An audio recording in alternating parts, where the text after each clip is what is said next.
നിങ്ങളുടെ ഇഷ്ട പരമ്പരകൾ എക്സ്ക്ലൂസീവായി സൺ നെക്സ്റ്റ് ആപ്പിലൂടെ തികച്ചും ഫ്രീ ആയി ഇപ്പോഴേ ആപ്പ് ഡൗൺലോഡ് ചെയ്യൂ. പിന്നെ വാക്കുകൾ കൊണ്ട് എന്നെ തോൽപ്പിക്കാനുള്ള നിന്റെ ഈ വ്യഗ്രതയ്ക്ക് പിന്നിലെ കാരണം എനിക്കറിയാം. ഉള്ളിന്റെ ഉള്ളിൽ, ഹൃദയത്തിന്റെ അടിത്തട്ടിൽ ഉറഞ്ഞു കിടക്കുന്ന എന്തോ ഒരു കുറ്റബോധം. അത് മറയ്ക്കണമെങ്കിൽ, സ്വയം ജയിച്ചു എന്ന് ഉള്ളിൽ ഉറപ്പിക്കണമെങ്കിൽ ഇങ്ങനെയൊക്കെ പറഞ്ഞുകൊണ്ടേയിരിക്കണം. നാക്കിന്റെ അരവും വായ്ത്തലയും മൂർച്ച കൂട്ടിക്കൊണ്ടേയിരിക്കണം. നിങ്ങൾ ദേവികയെ ഹോസ്പിറ്റലിൽ നിന്ന് പുറത്താക്കിയോ അവൾക്കൊരു സമ്മാനം ഞാൻ നൽകും. അവളുടെ പ്രാണനേക്കാൾ വിലയുള്ള സമ്മാനം.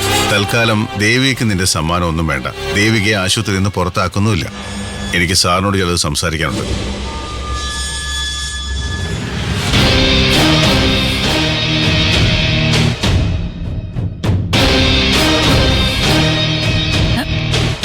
ഇവിടെ സംസാരിച്ചത് മുഴുവൻ ഞാൻ കേട്ടു. ഇപ്പൊ നിന്റെ ഡാഡിയോട് എന്തോ പറയാൻ പോയിരിക്കുക. ചെല്ല്, കൂടെ ചെല്ല്. എന്ത് കുന്നായ്മയും കുത്തിത്തിരിപ്പുമാണെന്ന് നമുക്കറിയത്തില്ലല്ലോ. ചെല്ല്, പോന്ന്.